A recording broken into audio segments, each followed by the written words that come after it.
Heaven's Playgrounds. My prototype focuses on creating a dog AI that dynamically responds, thus engages with the environment through the use of different behaviours. The dog will be a pawn controlled through the use of AI behaviour modelling. Basic behaviours should include movement, navigation, investigation, play with objects and further chasing dogs, eating and barking. Secondary mechanic will focus on the player's ability to cause heavenly events, to which the dog or dogs will respond appropriately. An example could be raining food, where steaks rain from the sky and a dog or dogs can go to the food to eat it. To build the narrative for my project, I first wanted to envision what heaven would look like for a dog. Dogs are intrinsically creatures of play. Creating an environment familiar to them, which can facilitate play, is suitable. So I created a park. I intend for my primary mechanic, a finite state machine, using the state pattern to embody behaviours that will represent my interpretation of how a dog may behave in the afterlife. Secondly, my mechanic of heavenly events will perhaps provide the user some form of cathartic experience, giving unconditional love or joy to the animals. How to create good code. I have been studying the book Gameplay Programming Patterns by Rob Nystrom. It has been teaching me how to best implement code to industry standards. Being aware of programming patterns has allowed me to avoid reinventing the wheels, saving time and providing me a strong foundation on which to build clean and modular code. Here is my notes as an example of the work and some of the research that I've been doing in preparation for this module. Great, C++ and data structures. I've been using W3 Schools as a resource to teach me C++. I have had no previous experience with the language before this module. I had, however, 3 years of experience with C# from computer science in college. I therefore have knowledge of the different kinds of data structures, and I've used the resources to familiarise myself with the syntax. Here's the website, all these different sections just to teach you all the things you need to know. The data structures which I could use are queues for player events or a stack. This could be used to increase the complexity of a hierarchical state machine, making it a pushdown automaton or PDA. My design approach has technical decisions. I have used the following design patterns in my project: state pattern, factory pattern and singleton. The finite state machine is an essential part of modelling my dog's behaviours. How did I decide this? There are different patterns / design approaches for creating AI behaviour. These include behaviour trees, utility AI, goal-oriented action planning, GOAP, as seen in the game Fear, and hierarchical task networks. I also consider the use of contemporary machine learning through reinforcement learning, neural networks and deep learning. However, this was definitely out of scope. A finite state machine, or FSM, is the simplest implementation of behaviour modelling. However, this approach is very limited. Here is a list of its functionality. Fixed number of states. System can only be in one state at a time. Machine reads a sequence of conditions and or inputs. Each state has a set of transitions, entry and exit states. This can be implemented through the use of enums, a data type that can be stored directly in the pawn's source file. A more advanced approach is the state pattern. The pawn will have an instance of a class called the current state. This is used to delegate behaviour. 2 approaches to the state classes: static states, used when no values are needed to function. The state is not unique per instance. The only data needed is a pointer to the class so that its functions can be called. This is a perfect example of the flyweight pattern, another pattern which I've used in my project, as multiple state machines, or for example dogs with a state machine, can call a state and recreate the same behaviour. Next is instantiated states. If a variable is needed for a state, then the state must be unique per instance. Each finite state machine will need a state object to transition to. Static states are preferable. They do not use as much memory or CPU cycles, allocating objects each state change. I have added both entry and exit actions for each state in my finite state machine. How can a state pattern be developed? Well, there are 3 approaches that I have studied in preparation for my own implementation. Concurrence, using 2 finite state machines to separate behaviours to prevent needing exponentially more states as complexity grows. For example, having a character who can equip a weapon instead of using 2 states to control walking with and without a weapon. The second finite state machine is used to handle weapon control. Next is hierarchical. Hierarchical combines the power of object-oriented programming inheritance to reuse code and allow substates. For example, a superstate for moving can have running and walking substates. One negative is that the code becomes highly coupled. Finally, pushdown automata. This approach uses the stack data type structure to implement a history into a finite state machine. Section 2, mechanics. Here is a image of a game loop which I have created using Canva, just to show that when the game starts, the dog enters idle. If the hunger is low, it finds food. If it eats, the score increases. If hunger is high, then enter play. If not, wander or idle. And then the player, this is shown by the orange box, can press the F key to spawn food or heavenly events. Now I have created a behaviour tree, or like some sort of grid to demonstrate the finite state machine behaviour. Blue states are child states, orange is states to state transitions, and yellow is states controlled by a state manager. Here you are, the state manager controls 4 different states: play state, hunger state, wander state, and idle. The play state is a super state for bark and chase tail, which are child states. And the hunger state is a base state controlled by the follow food and eat food. Next, how have I done the behaviour modelling using a pushdown automaton? My primary mechanic is creating AI behaviour. I have programmed a pushdown automaton PA as an AI controller for my dog pawn, and have included the following states in the design: idle, wandering, play, bark and chase, follow food, and eat food. Each instance of a dog actor in my scene contains a private stack of the data type base dog state, which each state is then derived from. Here is the code of my header file for the base dog state. There are different functions: enter, update, and exit are the main ones to consider, all of which are virtual for the base state. Then I furthered this design by adding the hierarchical design using substate system with a set substate and update substate functions for classes which require it. Now on begin play, the idle state is pushed onto the dog. This is the only instance where a state is forced onto the stack by the dog. Dog's C++ file. Having these systems tightly coupled could be improved. Next, the function update is found in the base dog state. It's called locally in the a dog pawn tick, as seen here. Firstly, checks if the stack is empty. If not, it can update the current states. The code is very simple. The state stack is checked to make sure that's empty, blah blah blah. Calls a function, then the state manager function, which is the second line of code you see here, handles state transition is called. Because I'm using hybrid approach, a state manager is used to model and control significant behavior changes. For tightly coupled behavior states, I have used static state-driven transitions. Great. From top to bottom, I check that the dog pawn is valid to prevent memory errors. Next, I am using the getter-setter approach to access private variables in the dog, which are relevant to the transitions. Then I found that I had limited control over when the dog could change states, so I added a Boolean variable in the dog to limit state changes. So this code is the state manager, and as you see, when the dog can't change state, so as seen by the dog get can change state function at this first if statement. After the state manager is given the all clear, I use a branch if else tree using a predefined Boolean to control changes. A key issue I had is that the dog would switch to the state constantly if the first condition was true. I added a check to prevent the dog from switching to a state that it was already in. Finally, I added a cooldown float for each state that needed one: play and wander, using the fmath range function to set different timers, as seen here. This code demonstrates my use of hierarchy. The dog state play is a parent class that has a value base dog state, current substate, and function void set substate. These allow for the use of child/substates. The update function in state play delegates to the substates that are decided randomly in entry to the function. So there are 2 options: chase tail and bark, randomly chosen when the state is pushed onto the stack. Then the update function updates the correct substate. Next, this is a follow food state is an example where I have used state-driven transitions, because follow food and the eat state are tightly coupled. It was logical to allow state-to-state transitions.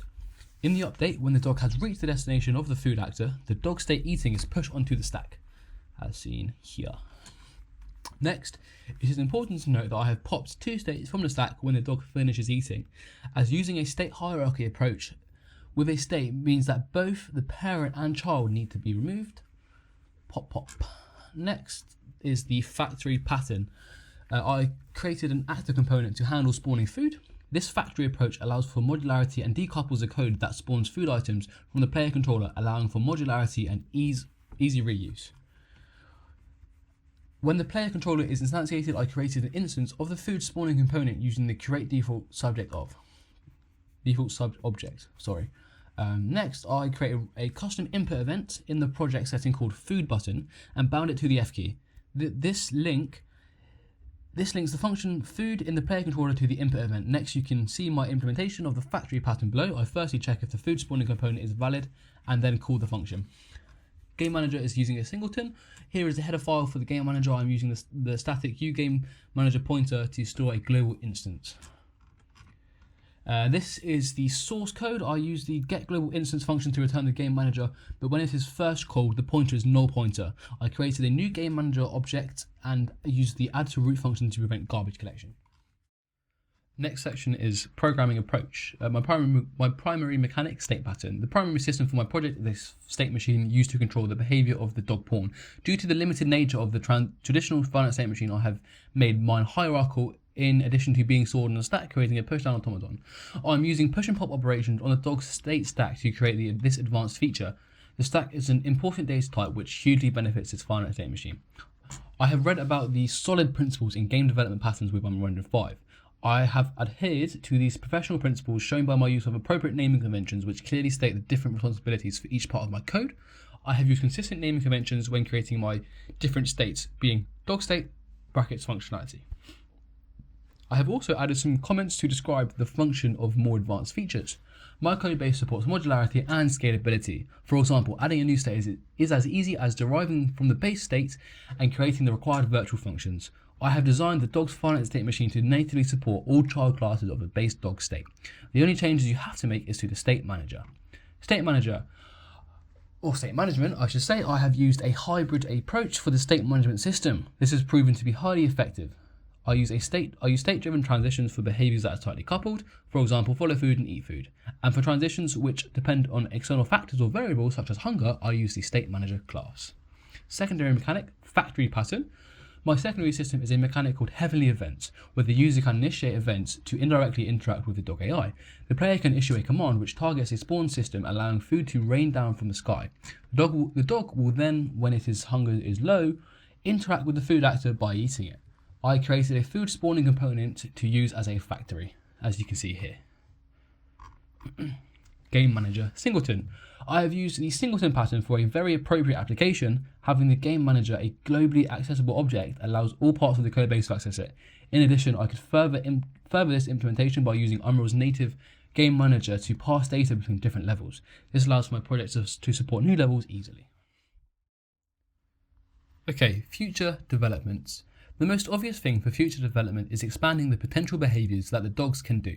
I would like to introduce behaviours that allow the dogs to interact with each other. This could be integrating a trace functionality within the play state. Another idea could be allowing sleep/resting states, or even investigating using their noses. Expansion of systems. I would integrate the modular code into a larger project. This could be introducing multiple dogs with different behaviour patterns. I am also interested in the idea of mood/emotion modelling to expand how the dogs would react to situations based on how they feel. I could also expand the heavenly event system. Perhaps the player could use the points they earn to place toys or items in the scene which the dogs could play with, for example, a chew toy. Finally, I could adjust code to accommodate new features. One thing I could do would be to create a base dog class which other dog types can inherit from. This could also be the potential for data-driven design. I could program templates for item types or even dogs that designers can use as a blueprint to easily create more content. Finally, performance and optimization. I would lastly reprogram the movement system. Having the dog teleport to the Z0 every tick is massively inefficient. The naming conventions of the classes, functions, and also more commenting could be improved. Problem solving. Why Finite State Machine over Unreal Engine AI Framework? I have extensively studied the Unreal Engine AI Framework through my independent research reading Artificial Intelligence in Unreal Engine 5. I am familiar with the different components which make up the system: NavMesh, Behaviour Tree, Blackboard, Perception System, and Environmental Query System. I followed workshop tasks for an example project which was provided by the book. I found this very interesting, and it has given me a detailed overview of how modern AI is created. I had trouble working with the system as the complexity is quite steep. I decided it was in my best interest to take a more traditional approach, while overall a Pushdown Automaton is limited. It is suitable for my scale-up project. Next, floating dogs. My movement code is coupled to the individual systems which may require the dog to move. I would next time create a function or movement navigation component to locally handle this. Essentially, my dog would move above the ground when a direction was applied to the floating pawn component. This was unpredictable and unwanted. I believe that the target location of the food actor was not aligned to the z-axis. In addition, I created a rotation target normalizing the dog's current and target locations. I believe this code caused the dog to rotate in strange directions. I firstly tinkered with the spawning heights of the food objects, and my dog would often dive under the ground. Eventually, the dog was able to walk to the food items, however, other movements would cause issues. I knew that because the dog was moving incorrectly in different areas of the code, that I had to find a global solution. I tried 3. Movement component with plane constraints, as seen here. Then physics constraints, creating physics objects, setting the component to the root component. Thirdly, directly setting the dog to Z in the tick, which is the final approach I did for this project, and it's highly inefficient. However, the dog didn't fly anymore, which is great. I found the first 2 approaches didn't work for me. The dog was still able to move out of the bounds of different constraints, perhaps because I was using a floating pawn component. I am not sure. Option 3, blah, blah, blah, worked for me. This problem taught me the importance of having a dedicated moving interface system to be able to better handle bugs and simplify the debugging process. In the future, I would introduce a system that is modular and decoupled from other systems, possibly allowing for different kinds of movement modes like random or direct movement to a target. Next, keeping random movement in a bounds. Because my dogs moved randomly in the wonder state, I had to find a way of keeping the actor's movement restricted to a specific area. I firstly tried placing some blocking bounds volumes, which I found had no effect on the dog pawns. I also realised that the brute force approach would cause issues of the dog potentially moving indefinitely towards a point that it could not reach. My solution to the problem was using an F-box component to define the area of which the dog were allowed to move in. This has many benefits as it is easily modular, meaning that if any changes were made to the level or other levels were created, I could simply adjust the wonder bounds. I started by defining an F-box in the dog's instantiator. Next, I check if the dog is in the bounds. If not, I find the center and set the dog's movement towards that direction. This ensures the dog can never exit the bounds. Finally, I added some code to interpolate the direction of the dog to the actor's rotation. Personal reflection. At the start of this module, I had no knowledge of C++. Learning the syntax was easy. Coming from a C# background, I feel familiar with programming. What I found difficult to understand is the use of C++ in the context of Unreal Engine. After reading the start of game development patterns with Unreal Engine 5, I gained an understanding of Unreal Engine's reflection system. This provided me the important context for what the different aspects of a UE class file are. I started reading game programming patterns on October 4th. I was bored on a long train journey. It's now obvious the meaningful contribution and relevance to this module that the information in the book provided. I read as far as the sequencing chapter up to the update method. I stopped because the information is not specifically relevant, as I am not currently creating my own game loop or worrying about how to make actors appear to update simultaneously instead of asynchronously with double buffer approach. How have my skills developed throughout this module? Well, firstly, I'm confident in using C++ with Unreal Engine's reflection system to design game mechanics. I have had an in-depth introduction of a range of different programming patterns through my studies of books and the workshop tasks. I feel that I have mastered the state pattern. I'm confident in using classes to create custom state behaviours and have shown a deeper understanding with my application of advanced feature sets to my code. The workshop covering a singleton was specifically useful to me and my project. Reading Rob Nystrom's hugely popular book, in addition to Mark Secchi's AI book, furthered my understanding. I am interested in becoming an AI programmer. This module has given me experience with behaviour modelling using a finite state machine. I have also gained a wide range of knowledge of different techniques like behaviour trees, utility AI, etc. I hope that this will be my first step of progressing towards using machine learning and other contemporary AI techniques to create and pave the way for the next generation of game